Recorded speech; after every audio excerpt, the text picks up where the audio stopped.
네, 안녕하십니까. 논준보연구소의 김성하 소장입니다. 요즘에 이제 뭐 특강이다, 뭐 컨설팅이다, 워낙 말을 많이 하다 보니 목이 항상 요즘에는 쉬는 것 같아요. 거의 24시간 목소리가 약간 쉬어 있는 뭐 그런 상태인 것 같습니다. 그리고 이제 뭐 요즘에 왜 이렇게 동영상을 많이 찍어서 올립니까? 라고 이제 물어보시는 분도 계시던데 그냥 생각 없어요. 그냥 뭐 올리는 거지 뭐. 뭐 딴 거 있겠습니까? 그냥 뭐 쉬는 시간에 그냥 올리는 거예요, 그냥. 자, 그래서 뭐 별 생각 없이 그냥 시간이 남으면 영상을 찍고 그렇게 올리는 거니까 뭐 그렇게 이해해 주시면 되겠습니다. 어제 이제 질문이 하나 들어왔는데 제가 어, 분석 결과가 개판이라면 이걸 확인해 보자. 이런 동영상을 제가 어제 올렸거든요. 근데 이제 거기에 댓글이 우리 이제 구독자분께서 여기 보시면 뭐 몇 가지 질문을 좀 해주셨어요. 그 데이터가 이렇게 좀 한쪽으로 몰려 있다고 하는 게 뭐 의도상 좀 좋은 거일 수 있지도 않느냐 뭐 이렇게 질문을 해주셨어요. 그래서 제가 이거 영상으로 만들어서 이제 설명을 해드리겠다. 요게 이제 어떤 내용이냐면 제가 그냥 종합적으로 말씀드릴게요. 그냥 이 질문 내용과 아울러 가지고 여러분이 통계 분석으로 논문을 쓰시는 분들, 이 분들은 그냥 가설 검증하는 이제 뭐 그냥 분석하고 가설 검증하고 뭐 요런 데에 너무 치중을 하다 보면 이게 쌓이고 하다 보면 나중에는 이제 그 데이터라는 이 문제에 대해서 좀 본질적으로 좀 접근을 자동적으로 하게 됩니다. 이 데이터 구조의 본질, 여기에 조금 도달하게 되는 거죠. 그러면 나중에는 내가 뭐 이 전문적으로 어떤 뭐 수학이나 뭐 통계학이나 이런 거를 배우지 않았다 하더라도 뭔가 데이터라는 것에 대한 느낌이 좀 옵니다. 이제 그걸 바탕으로 가설 검증을 아무리 잘한다 하더라도 데이터가 이상하면 내가 이 결과를 정말 믿을 수 있겠나라는 생각도 좀 들고 막 그래요. 그래서 이제 데이터 구조의 본질에 대해서 자꾸 생각을 하게 되는데 여러분 이렇게 한번 생각해 봅시다. 우리가 이제 일반 사회에서 구할 수 있는 현상을 나타내는 데이터들 하고 우리가 주로 이제 어떤 그 학술적인 연구를 위해서 수집하는 그 데이터들하고 보면 종류가 약간 다른 경우가 있어요. 특히 이제 설문조사를 할 때, 설문지를 배포를 해가지고 수집한 자료인데 학술 연구에서는 인식조사를 많이 한단 말이에요. 인식조사. 그러면 기본적으로 여러분들 뭐 우리나라 평균 남성의 키를 조사를 해보자. 그것도 뭐 20살에서 60살까지 뭐 이런 식으로 한다면 그냥 그 사람들의 키를 재거나 아니면 자기 자신의 키를 적어주세요 했을 때 그 사람들은 있는 그대로 있는 그대로 줄자로 재서 적어주면 되잖아요. 그러면 이제 요렇게 나온 데이터는 우리가 별 생각을 안 해도 돼요. 그리고 그러니까 큰 생각을 안 해도 된다. 뭐 굳이 이런 것들을 가지고 속이고 뭐 이렇게 할 필요가 없는 거죠. 그리고 또 한 가지 특징이 뭐냐면 기준값이 있어요. 0이라는 기준이 있단 말이지. 그러니까 내가 키를 쟀는데 175가 나왔어. 근데 저 사람이 180이니까 나 저 사람보다 크고 싶어 해가지고 183으로 막 내가 속인다거나 그렇게 할 필요가 뭐가 있어요. 그리고 기준이 있기 때문에 내가 말하는 175와 저 사람이 말하는 175가 다를 리가 없거든. 그러니까 이런 경우는 또 어떤 특징이 있냐면 데이터 자체가 굉장히 조밀조밀해요. 나는 175인데 저 사람도 175인데 사실 나는 175.4였거든. 그러니까 이 사람이 나는 175.5인데 막 소수점이 나와가지고 데이터 간격이 굉장히 조밀조밀하다라는 거예요.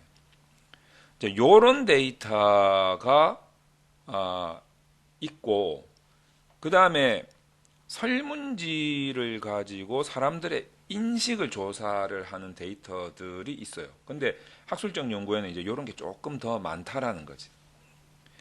그러니까 이런 데이터면 큰 문제는 아닌데 이런 데이터인 경우가 조금 문제예요. 이건 있는 그대로 나온 거니까 그냥 있는 그대로 분석을 하면 돼요. 근데 이런 것들은 자, 있는 그대로의 데이터는 큰 생각 안 해도 돼. 뭐 굳이 속일 필요가 없어. 근데 설문조사를 하는 인식 데이터는 이게 만약에 심리적인 거면 이게 약간 프라이버시 문제도 있고 심리적인 거면 이거 왜곡될 가능성이 있어요. 그리고 귀찮아가지고 그냥 뭐 33333333 444444 이렇게 귀찮아가지고 그렇게 조사를 할 수도 있단 말이에요. 그러니까 심리적인 이런 인식 데이터는 왜곡될 수 있다라는 가능성도 있어요. 두 번째, 있는 그대로의 데이터는 그냥 기준값이 있는 경우가 많아요. 0 뭐 이런 게 있는 경우가 많은데 이게 인식 같은 경우에는 0이라는 기준이 있습니까? 없거든. 똑같은 500원을 가지고 부자한테 주는 거하고 가난한 사람한테 주는 게 이 사람들이 느끼는 수준이 다르단 말이에요. 부자는 에이씨 뭐 이런 걸 줘. 가난한 사람들은 고맙습니다 이렇게 생각한단 말이에요. 이 가치를 느끼는 수준이 낮고 가치를 느끼는 수준이 높을 수 있단 말이지. 기준이 없다라는 문제가 있어요. 그리고 설문지를 물어볼 때 여러분 매우 아니다, 아니다, 보통, 뭐 그렇다, 매우 그렇다 이렇게 하는데 요 사이에 매우 그렇다 점 3, 매우 그렇다 점 5 이런 질문 던질 수 있겠냐 이거예요. 이 소수점 같은 건 못 던지거든. 그러니까 그냥 1, 2, 3, 4, 5 이렇게 정수로 정수로 물어볼 수밖에 없어서 데이터의 간격이 조밀조밀하지가 않아요. 이런 특징도 있죠.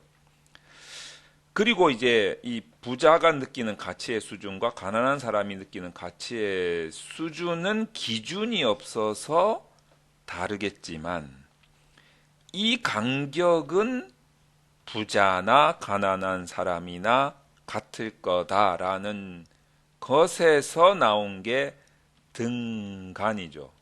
이제 이런 척도의 특징을 가지고 있다라고 리커트 아저씨가 이야기를 했습니다. 다만 이제 이 간격을 홀수, 뭐 5점, 7점, 9점 홀수로 간격을 구성할 때에는 보통이라는 애매한 응답이 생길 수가 있죠. 그래서 이제 사람들이 아무래도 이제 보통 쪽으로 많이 기우는 경향이 조금 있을 수 있어요. 이것도 그 뭐죠? 그 어쩌다 어른, 어쩌다 어른이라는 코너를 보시면 프로그램 보시면 아마 유튜브에 여러분 검색해 보시면 나올 텐데 여기 그 고대 심리학과 교수님 제가 이름이 갑자기 생각 안 나는데 허태균 교수님이신가? 이제 그분이 나오셔가지고 그 한국인의 심리에 대해서 막 이제 설명을 하시는 게 유튜브 짤에서도 많이 돌아다녀요. 근데 그 내용을 보면 제가 정확하게 기억하고 있는 건지는 모르겠는데 서양 사람들은 자기 의견을 정확하게 표시하는 경우가 많아서 뭐 1, 2 아니면 3, 4 이쪽으로 많이 응답을 한다라는 거예요. 식당을 가더라도 자기가 먹고 싶은 거 막 이야기한다는 거지. 그런 경우에는 보통이 필요가 없을 수 있거든. 그러니까 짝수 4점 촉도, 6점 촉도, 8점 촉도 이제 요런 게 그때는 이제 보통이 없지 짝수에는. 근데 우리나라 사람들은, 한국 사람들의 특징이 식당에 가면 야, 짜장면으로 다 통일하자 뭐 이렇게 이제 하는 경향이 있단 말이에요. 그래서 보통과 같은 홀수 척도가 많이 애용되지 않을까. 이 제 생각입니다. 그 이제 고대 교수님 제가 정확하게 이제 성함을 몰라서 그냥 허 교수님이라고 할게요. 그 교수님의 설명과 비추어 봤을 때 아마도 서양 사람들은 짝수 척도가 좀 맞고 한국 사람들은 홀수 척도가 좀 맞지 않을까 뭐 이런 생각도 좀 그냥 해봅니다. 제 개인적으로. 자, 어쨌든 설문조사를 했을 때의 데이터는 우리가 학술 연구에서 주로 인식조사할 때는 요런 특징을 가진 데이터를 사용하는 경우들이 좀 많다. 이제 등간 척도를 사용하는 경우가 좀 많다. 그래서 이제 우리가 사용하는 등간 척도라는 것이 실질적으로 조밀조밀하지도 않아 가지고 이거를 만약에 뭐 산점도를 찍어보자, 뭐 분포도를 만들어 보자 이렇게 했을 때 어떤 특징이 나타나냐면, 예를 들어서 우리가 독립변수로 써먹을 x의 질문, 그리고 종속변수로 써먹을 y의 질문에 대해서 똑같이 등간 척도로 질문을 해서 데이터를 수집을 했다면 얘도 기껏 해봐야 1, 2, 3, 4, 5 정수로 나오고 얘도 기껏 해봐야 1, 2, 3, 4, 5 정수로 나올 거란 말이에요. 그래서 얘를 물론 이제 우리가 이거 분석해본 사람들이면 금방 이해하는데 보통 이렇게 하죠. 어떤 그 x1에서 x10까지의 질문을 던지고 요인 분석을 해서 예를 들어서 뭐 x9번이 타당하지 않아서 제거되었다 하면 10문항 중에 한 문항 제거하고 남은 9문항으로 평균을 내서 x라는 변수를, 이게 이제 저는 주요 변수라고 이야기를 합니다. x 변수를 생성하게 되는 거죠. 얘도 이제 그 과정을 거치게 되니까 y라는 변수가 생성되어서 나온 건데 주로 이제 평균을 내거든. 그냥 평균을 내다 보니까 이 정수가 실수 형태로, 소수점 형태로, 얘도 실수 형태로 들어오기는 옵니다만 그 실수가 그렇게까지 조밀조밀하지는 않아요. 그렇게까지 조밀조밀하지는 않다. 그래서 제가 이거를 이제 실수로 설명드리는 것보다는 아주 극명하게 이해를 시켜드리기 위해서 정수로 제가 설명을 드릴게요. 정수로.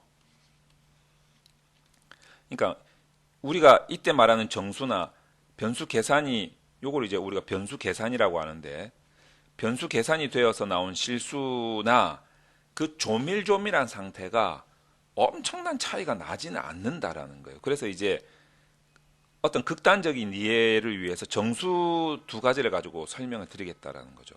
그래서 우리가 얘를 가지고 좌표값을 만들었다 생각해 봅시다. 뭐 3,5 이제 뭐 1번 응답자가 3,5 해가지고 100번 응답자까지 뭐 2,4 뭐 이런 식으로 이제 쭉 나올 거 아니에요. 그러면 이 x를 수평선으로 y를 이제 수직으로 요렇게, 이게 만약에 1, 2, 3, 4, 5 1, 2, 3, 4, 5 그래서 얘를 이렇게 한번 좌표의 3점도로 만들어 보면 어떻게 나오냐면 점이 어디에 찍히겠습니까? 여기 아니면 여기 아니면 여기 아니면 여기 아니면 여기 아니면 여기 아니면 여기 아니면 여기 아니면 여기 아니면 여기 아니면 여기 아니면 여기 아니면 여기만 찍힐 거란 말이에요. 바둑판처럼 이렇게만 찍힌다니까. 변수 계산을 해서 평균화 시켜서 실수로 만들어 왔더라 하더라도 요 정도 좀 추가될 뿐이에요. 요런 데다가. 그러니까 우리가 원하는 좋은 데이터의 분산 구조는 어떤 구조를 말하는 거냐면 막 이런 구조를 말한다고. 이런 구조 속에서 뭐 전반적으로 좀 우상향하는 모습을 그려내는 거를 바라는 건데, 정확하게 점이 찍히는 위치가 거의 정해져 있다라는 거예요. 그러니까 이 안에서 어떤 이쪽으로 올라가는 경향이나 이쪽으로 내려가는 경향을 보고자 하는 건데, 이런 케이스하고 아주 조밀조밀한 데이터의 케이스하고 나타내는 그 경향이 아무래도 얘보다는 얘가 훨씬 더 경향성이 높겠죠. 어떤 뭐 우상향하는 경향이라든가 우하향하는 경향에 대한 이 설명이 조밀조밀할수록 그 경향을 더 잘 설명한다는 거예요. 그러니까 이런 데이터일 때 이 데이터의 정규성을 검사하는 게 샤피로-윌크 테스트 같은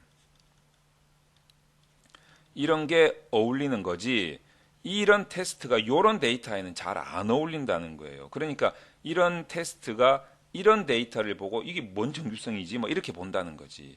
그래서 이런 것일 때는 이제 눈으로 확인하는 외도나 첨도, 이제 이런 걸로 봐야 된다는 거예요. 그런데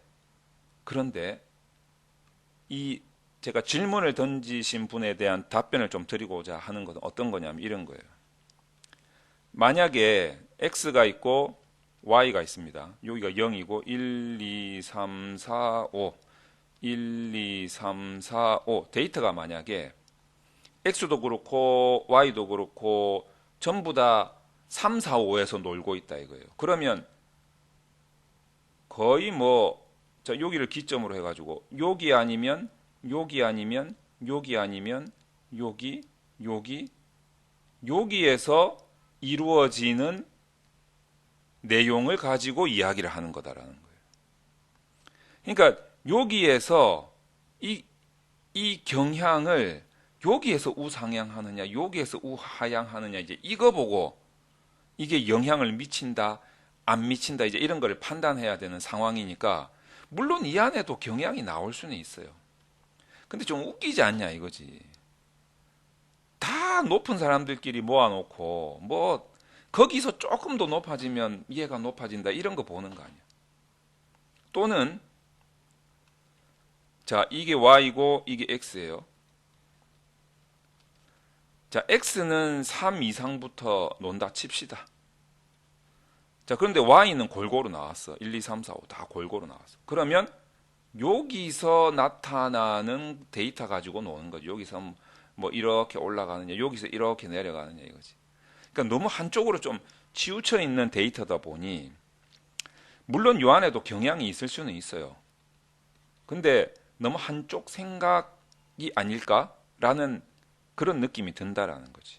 이거는 예를 들어서 다 좋아하는 사람들만 나왔기 때문에 아 이거 좋은 데이터 아니냐 이런 문제가 아니라 이쪽이 설명이 안 되고 있다는 거예요. 이쪽이 아예 없는 세상이라면 그럼 애초에 3점으로 물어보든가. 이쪽이 거의 설명이 안 되고 있다라는 거예요. 그래서 가급적이면은 이 전체 구역에서 놀고 있는 아이들에 대한 설명이 좋지 않을까라는 생각이 좀 듭니다. 그렇다고 이렇게 이쪽에서 나온 경향을 무시한다거나 이런 건 아닙니다. 그것도 설명을 할 수 있는 거니까. 설명을 할 수 있는 거예요. 그것도. 근데 우리가 이것도 한번 생각해 봐야 돼요. 심리적이다. 만약에 내 데이터가 심리적이다. 여러분, 응답자를 믿습니까? 응답자를 여러분들은 믿을 수 있어요? 그거는 몰라요. 응답자가 자기 프라이버시의 문제 때문에 응답을 왜곡할 수도 있어요.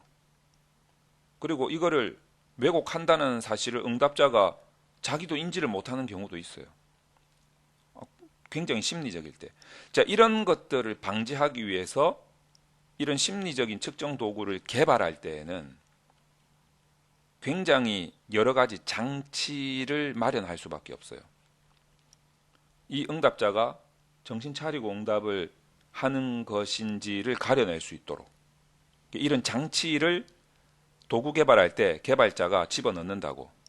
어떻게 하냐면 물어본 거 또 물어보고 물어본 거 또 물어보고 비슷한 걸로 계속 돌려치기 하면서 물어보는 거예요. 뭐 돌을 던지고 싶냐, 벽을 치고 싶냐, 깡통을 차고 싶냐, 다 기분 더럽다는 거를 의미하는 거예요.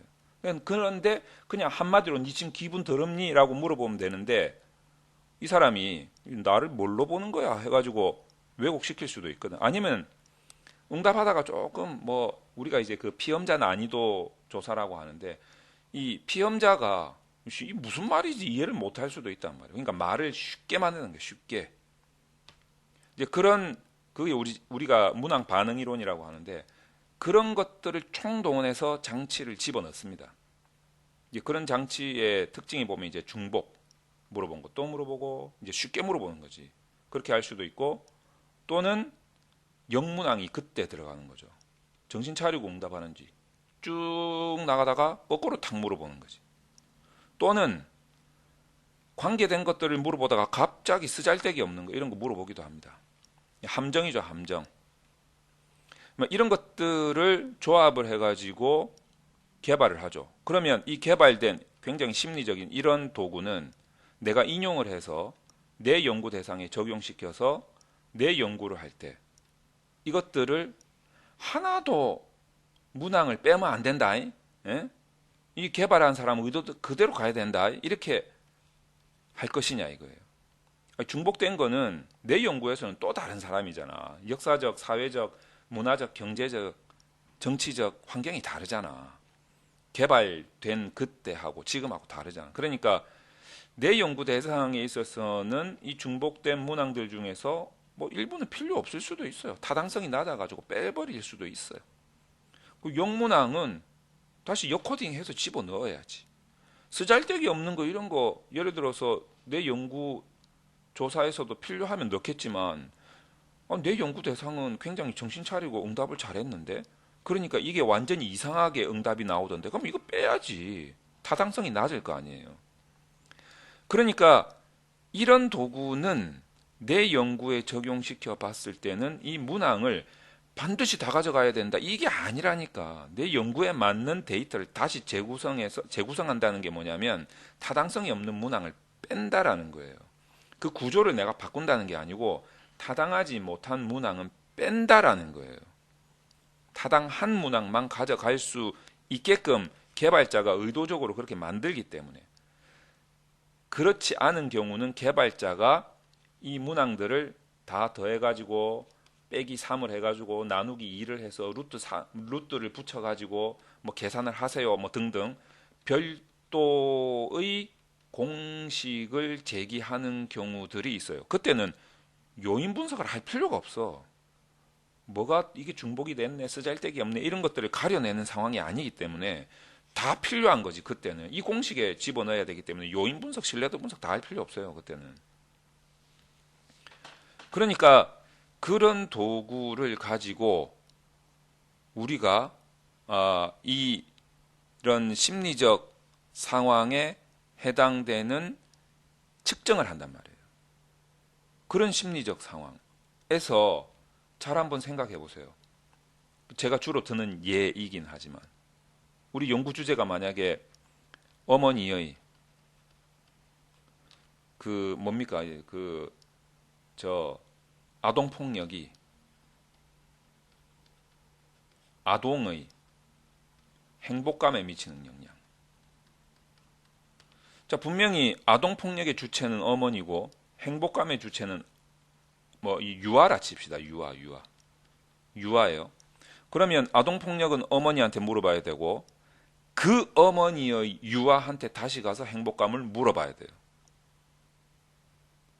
이거를 똑같은 거를 어머니한테만 싹 물어보면 이 어머니가 자기 입맛대로 응답을 할 거란 말이에요. 이거를 우리가 이제 동일방법 편이라고 하죠. 그러니까 방법을 똑같이 하면 편리하다, 편의가 편의점 할 때 편의가 아니고 이때 편의는 한쪽으로 치우친다는 말이에요. 한쪽으로 치우친다는 말이거든. 그러니까 다 좋은 게 좋은 거라고 어머니한테 다 응답을 시켜버리면 한쪽으로 치우치게 될 거라고요. 근데 유아가 응답을 못 할 거 아니야. 그러니까 어쩔 수 없이 어머니한테 물어보는 거예요. 그러니까 이거를 어떻게 해서든지 방지를 하려고 유아한테 물어보려고 질문을 던지면 애가 못 알아듣잖아. 피험자가 굉장히 높은 난이도를 느낄 거란 말이에요. 그래서 그 난이도를 낮추기 위해서 뭐 그림 같은 거 그려가지고 막 물어보는 거예요. 그걸 이제 점수화하는 거지. 이런 방식을 쓰기도 해요. 자, 어쨌든 어머니한테 이제 요 두 개를 다 설문조사 한다고 했을 때 어머니 아동폭력 한번 봅시다. 당신은 아동폭력을 얼마나 많이 합니까? 물어보겠지. 뭐 이거를 이제 여러 문항으로 물어보겠지. 그러면 이 어머니가 자, 정말 아동폭력을 하는 어머니는 1. 매우 안 한다. 2. 안 한다. 3. 보통. 4. 한다. 5. 나는 맨날 두드려 팬다. 라고 했을 때 이 어머니가 진짜 두드려 패는 엄마는 3, 4, 5를 적겠습니까? 나 같아도 안 적지. 오히려 안 한다고 적겠죠. 근데 정말 착한 엄마는 아침에 우리 애가 밥 먹자 했는데 싫어 한다고 집어 던진 거예요. 그래가지고 A 하면서 꿀밤 한 대 톡 때린 거 가지고 마음이 아파서 그날 설문조사에서 나는 아동폭력을 한다 하고 보통으로 집어넣을 수 있다는 거예요. 그러면 아동폭력을 많이 할수록 유아의 행복감은 지금 이쪽으로 갈수록 착한 엄마예요. 이쪽이 나쁜 엄마고. 그러면 이쪽으로 갈수록 유아의 행복감은 더 행복해질 거 아니야. 부호가 이상하게 나올 거 아니냐 이거죠. 근데 이런 경우에 만약에 여기에 한두 명 응답했어요. 이거 이상치로 잡히겠지. 그러면 나가리 되는 거예요. 이상치 제거가 되는 거지. 그러면 이 응답한 사람들 나가리 시키면 이제 이 응답은 하나도 없어지는 거예요. 근데 여기에 응답한 사람이 거의 90%, 여기에 응답한 사람이 9%, 여기에 응답한 사람이 1%라면 이제는 이 응답이 없기 때문에 얘가 이상치로 잡힐 거라고. 그러면 얘도 제거가 되는 거지. 그러면 요 두 개 가지고 이제 응답을 조사한 거, 이 두 점수 가지고 이제 판단을 해야 될 건데, 만약에 이상치 조사했더니 얘도 이상치가 잡힌다면, 그럼 얘도 제거하는 거지. 그럼 뭐야? 전부 다 1번, 이때부터 정규성 조사가 안 되는 거예요. 사실 이것도 정규성 조사 못 하는 거예요, 사실. 점수가 두 개밖에 없는데, 무슨 정규성 조사냐 이거지. 그러니까 이제 이건 이제 아주 극단적인 예예요. 극단적인 예. 요런 이제 비스무리한 예들이 되게 많아요. 이렇게 되면 한쪽으로 응답이 치우치게 되면 결국에는 이 결과에 대한 해석에 문제가 자꾸 생기는 거예요. 상식적인 선에서의 문제. 그걸 우리가 법칙 타당성이라고 하죠. 법칙 타당성이 이상하게 되는 거예요. 상식적인 선에서. 그 대표적인 예가 하나는 신뢰도 문제고 이게 정말 믿을 수 있는 건가? 또 하나가 뭐냐면 이제 억제 효과라는 거예요. 이제 여기서부터 부호가 바뀌는 거지. 분명히 아동 폭력이 높으면 행복감이 떨어져야 되는 마이너스인데 플러스로 나오기 시작한다. 이상한 이거 이제 극단적인 예입니다. 물론 이제 이 반드시 다 이렇게 돌아간다는 건 아니에요. 이제 비스무리한 이제 이런 상황들이 막 연출이 제가 이해시켜 드리려고 극단적인 상황을 이제 연출을 한 겁니다. 그래서 이런 부분을 우리가 가만히 생각해 보면 아무래도 한쪽으로 이렇게 3, 4, 5나 뭐 1, 2, 3이나 치우쳐진 그런 데이터보다는 전반적으로 좀 이렇게 분포가 되어 있는 데이터가 아무래도 설명을 했을 때 우리가 조금 더 이해하기 상식적으로 아 그렇구나 라고 믿을 수 있는 게 더 높아지지 않을까 라고 생각을 한다는 거예요. 그래서 이 데이터의 구조가 어떤지 되게 중요한 문제다라고 말씀드릴 수가 있는 겁니다. 특히 학술 연구에서 어떤 사람에 대한 인식 조사를 하기 위해서 등간 척도를 쓰고 그 자료로 분석을 하는 경우에 특히 더 그렇다는 거예요. 그래서 이런 부분을 여러분들이 한번 곰곰이 생각해 보실 필요가 있겠다라는 설명을 드립니다.